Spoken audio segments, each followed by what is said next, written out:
Hello everyone, I'm Tabitha with Moonlight Custom Creations, and today I'm going to show you how to do an alcohol ink mica swirl tumbler. So go ahead, stay tuned, watch the video. Don't forget to like, comment, and subscribe. Let's go ahead and let's get started. All right, y'all, what I have here is a 20-ounce skinny from Maker Flow Craft. I will have my link for them down in the description box below.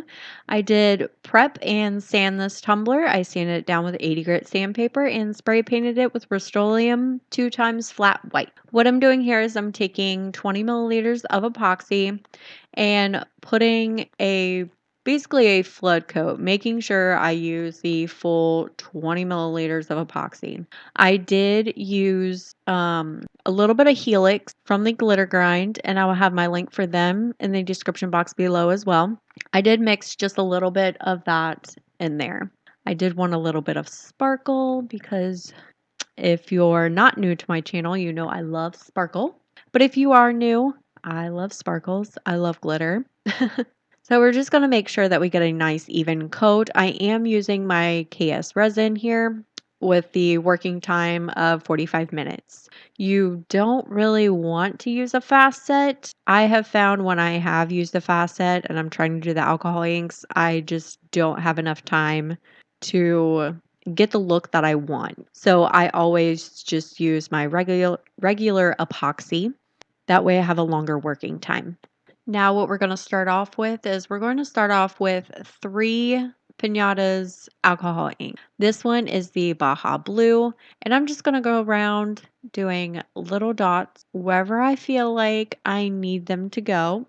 They're going to be really spaced out at first, and I'm not going to do a lot of them. I'm going to build up this process. You don't want to just go in and squirt your tumbler with the alcohol inks. You want to just gradually build up. You want to make sure that you also shake your alcohol inks up very, very well before you use them. What I also like to do is take just a little drop right at the edge, as you can see right there. That way it'll also fall down to the bottom. That way I get those alcohol swirls down at the bottom as well. And I will have these alcohol inks linked in the description box below as well. That way you know all the colors and everything that I use. That one was a teal.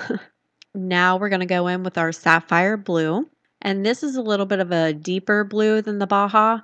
And what you want to do here is you want to get that white. So what I like to do is I like to do a few drops, let it swirl, and then go back in and transition my colors. That way I know, okay, I need this color in this section and I want this color in this section. And you just want to gradually build up everything here. And as you get the colors built up more and more, you know pretty much where you want to put each color.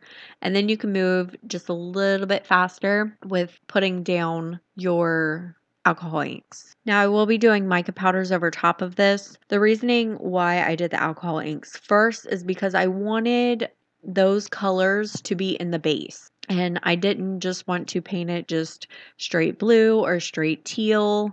I wanted all of the colors to be intertwined before I placed the mica powders over top.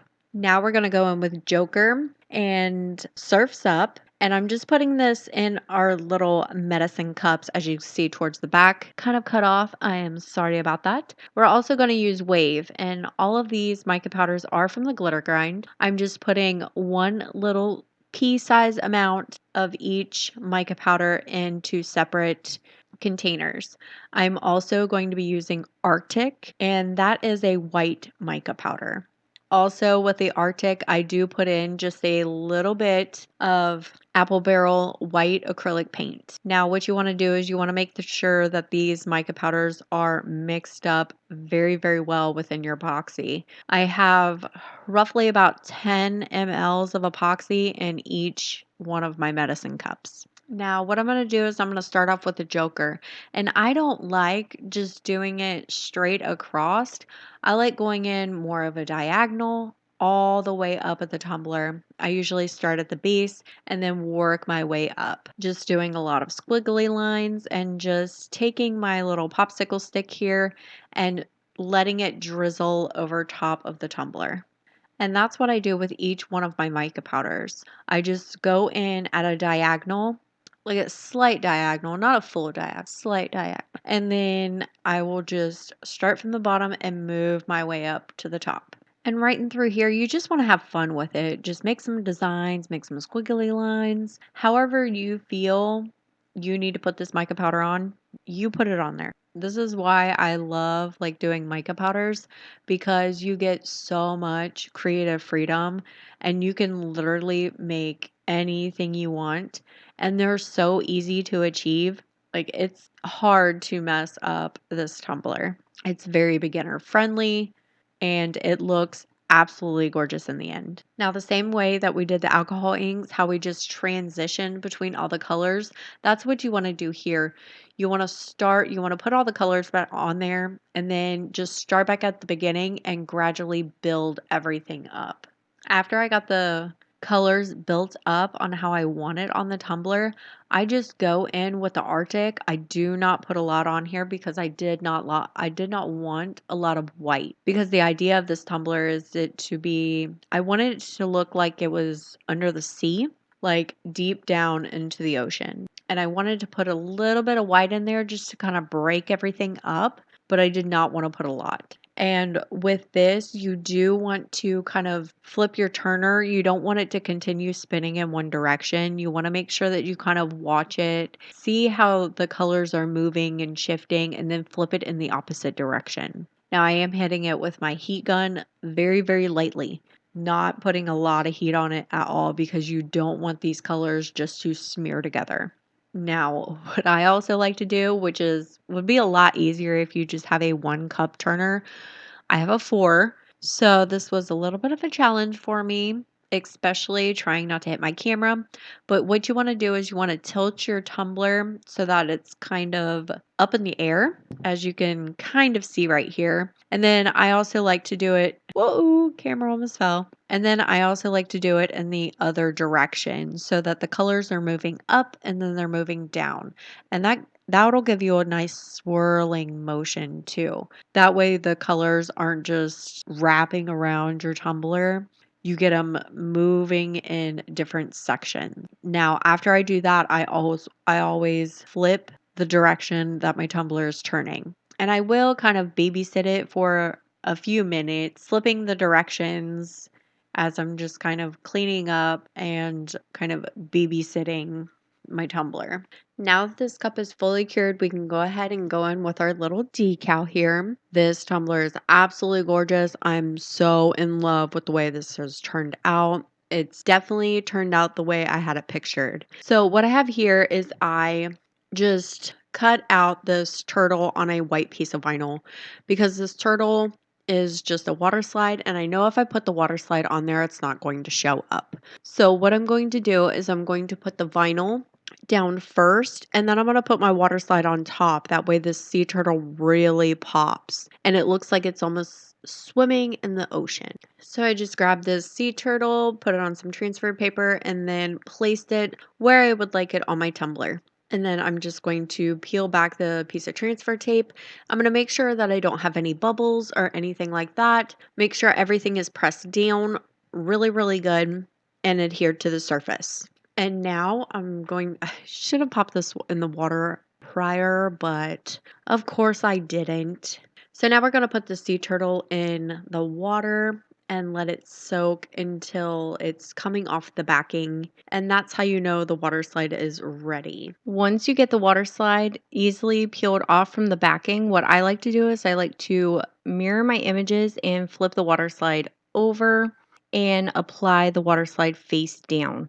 And what I'm doing here is making sure that the water slide lines up perfectly with that white vinyl. And then I'm going to go ahead and I'm going to go in with my little squeegee here, or it's actually a silicone makeup brush, but I call it a little squeegee.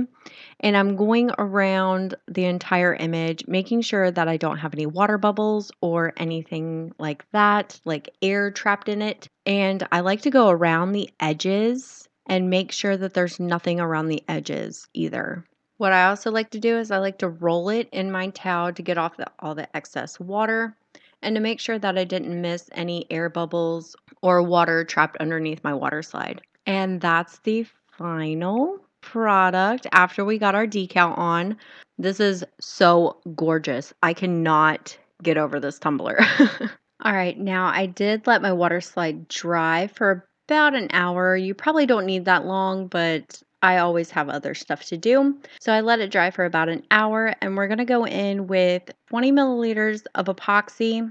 Now with this, I am using a fast set. I'm using Speedy Petey, and let me tell you, this epoxy is absolutely amazing. It is so crystal clear. It dries and cures in my environment like dry to the touch, no stickiness, nothing in about an hour and a half. I just mind blown. Couldn't believe it. So this is definitely my go-to fast set epoxy. Anyway, I'm going in with about 20 milliliters of epoxy. I do use a little bit less, so it's probably more like 15. And I'm making sure that I have a nice, even coat over this tumbler. And I do have some waves. From when I created the mica powders and everything, it does leave your tumbler a little bit wavy. But I did have a flat spot, so I wanted to go ahead and put my decal on there before I roughed it up and sanded everything down. So I'm going to put this layer of epoxy down, and then I'm going to sand my tumbler very, very well to get all the waviness out. And then I'm going to put another 2 coats of fast set epoxy.